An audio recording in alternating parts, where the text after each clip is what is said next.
બનાસકાંઠા જિલ્લામાં ફરી તાલિબાની સજાનો video viral થયો છે કે યુવકને મિત્રો સાથે પ્રેમિકાને મળવા જવું ભારે પડ્યું છે। 3 યુવકોને દોરડા વડે બાંધીને આપી તાલિબાની સજા। કેટલાક શખ્સોએ યુવકને માર મારી ટકલું કરી આપી તાલિબાની સજા। અગાઉ પણ આવા તાલિબાની સજાના વિડીયો વાયરલ થઈ ચૂક્યા છે અને આ વાયરલ વિડીયો ક્યાંનો છે તે ન્યૂઝ 18 પુષ્ટિ નથી કરતું। બનાસકાંઠાની આ ઘટના સામે આવી છે જ્યાં તાલિબાની સજા આપવામાં આવી છે। અમારી સાથે સંવાદદાતા કિશોર જોડાઈ ગયા છે। કિશોર, આ વાયરલ વિડીયોને લઈને ઘણા સવાલો છે કે આખરે આ તાલિબાની સજા કોના દ્વારા આપવામાં આવી છે અને કોને આપવામાં આવી રહી છે? શું અપડેટ કોઈ મળી રહ્યું છે? ચોક્કસથી આપને જણાવી દઉં કે થરાદ વિસ્તારનો એક વિડીયો વાયરલ થઈ રહ્યો છે। તે વિડીયોની અંદર એક યુવક મિત્રો સાથે પ્રેમિકાને કોઈ ગામની અંદર મળવા જાય છે અને તેમાં 3 યુવકોને દોરડા વડે બાંધીને જે ગામ લોકો હોય છે તેમના દ્વારા તાલિબાની સજા આપવામાં આવે છે। જેમાં કેટલાક શખ્સો યુવકને માર મારીને ટકલું કરી અને આ તાલિબાની સજા આપી રહ્યા છે। અગાઉ પણ બનાસકાંઠા જિલ્લામાં અનેકવાર આવી તાલિબાની સજા આપતા વિડીયો વાયરલ થયા છે, પરંતુ મહત્વની વાત તો એ છે કે આવી ઘટનાઓની અંદર કોઈ પણ પોલીસ ફરિયાદ નોંધાતી નથી અને પોલીસ ફરિયાદ ના નોંધાવાના લીધે પોલીસ કોઈ પણ પ્રકારના એક્શન પણ લઈ શકતી નથી। મહત્વની વાત તો એ છે કે થરાદ, લાખણી, દિયોદર અને ધાનેરા વિસ્તારમાંથી અનેકવાર આવા વિડીયો વાયરલ થતા હોય છે અને આ વાયરલ વિડીયો અંગે ન્યૂઝ 18 અત્યારે પુષ્ટિ નથી કરતું કે ક્યાંનો આ વિડીયો છે। કોમલ જી કિશોર, સમગ્ર માહિતી બદલ આપનો આભાર। પંચમહાલ એસઓજી પોલીસે સરકારી સસ્તા અનાજ સગે વગે કરવાનું ષડયંત્ર ઝડપી પાડ્યું છે। ગોધરાના ભામૈયા એફસીઆઈ ડેપોમાંથી સરકારી અનાજના જથ્થાના ટ્રકમાંથી બારોબાર સગે વગે કરવામાં આવી રહ્યો હોવાનું સામે આવ્યું છે। છબનપુર સ્થિત અમરદીપ હોટલના કમ્પાઉન્ડમાં ટ્રકમાંથી 14 કટ્ટા ફોર્ટિફાઈડ ચોખાનો જથ્થો સગે વગે કરી ટ્રેક્ટરમાં મૂકવામાં આવ્યો હતો, જેથી પુરવઠા વિભાગ દ્વારા ચોખા અને ટ્રેક્ટર મળી 7,27,000નો મુદ્દામાલ સીઝ કરવામાં આવ્યો છે। અગાઉ આ પ્રકારે ગેરરીતિ આચરવામાં આવી છે કે કેમ સહિતની વધુ તપાસ હાથ ધરવામાં આવી છે। આવી અને તપાસ સ્થળ પર કરતા ટ્રેક્ટરની અંદર 14 સરકારી અનાજના જે ચોખા છે ફોર્ટિફાઈડ એ મળી આવેલ છે અને ડ્રાઈવર જે એ નાસી ગયેલ છે। ત્યારબાદ જે હાજર કંડક્ટર છે તેની સાથે રાખી તપાસ કરતા આ જે તમામ ગાડીઓ છે ગાડીઓમાંથી જે ચડતી લેતા જે ટ્રાન્સપોર્ટ પાસ મળી આવેલ છે।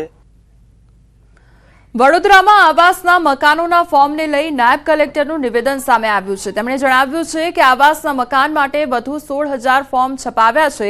102 જેટલા મકાન છે। લોકોને ખોટી અફવાઓથી દૂર રહેવા અપીલ કરવામાં આવી છે। વુડા દ્વારા શહેરી આવાસ યોજના માટેના ફોર્મ બહાર પાડવામાં આવ્યા હતા, પરંતુ ફોર્મ ખૂટી જતા ફોર્મનું વિતરણ બંધ કરવામાં આવ્યું હતું।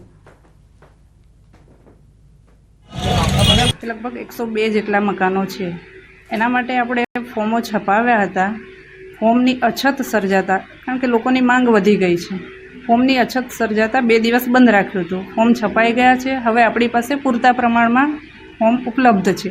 એટલે આપના દ્વારા હું લોકોને એટલી અપીલ કરવા માંગીશ કે ખોટું અફવાઓથી ગેરમાર્ગે ના દોરાય, મોડે રાતેથી લાઇનમાં ઊભા રહેવાની જરૂર નથી।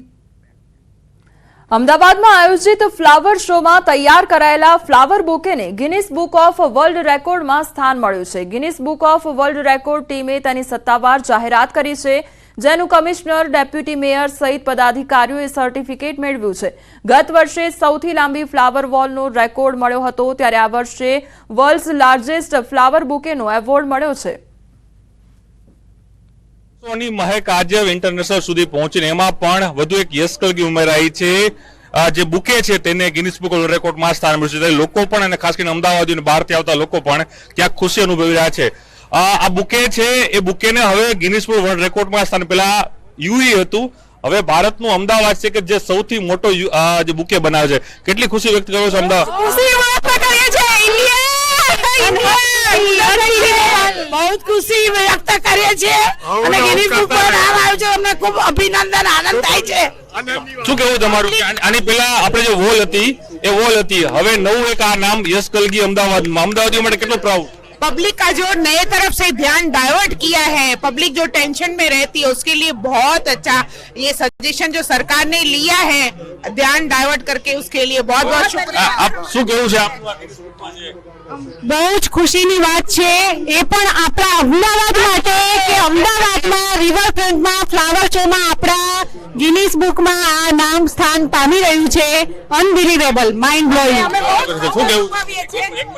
બહુ મોટી એક ગૌરવની વાત કહેવાય અને આટલી ચાલુ દિવસમાં બી આટલી પબ્લિક અને આટલા ગોસોર સાથે આને ઉત્સવ ઉજવી રહ્યા છે. એના માટે નરેન્દ્ર મોદી સાહેબને અમે ધન્યવાદ.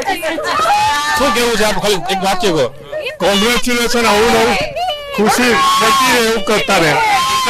કેવી ખુશી છે લોકોની મળી રહી છે કે આખો જે બુકે છે તેને ગિનિસ બુક વર્લ્ડ રેકોર્ડમાં સ્થાન મળ્યું છે. તમામ લોકો છે પોતાની ખુશી વ્યક્ત કરી રહ્યા છે કારણ કે અમદાવાદ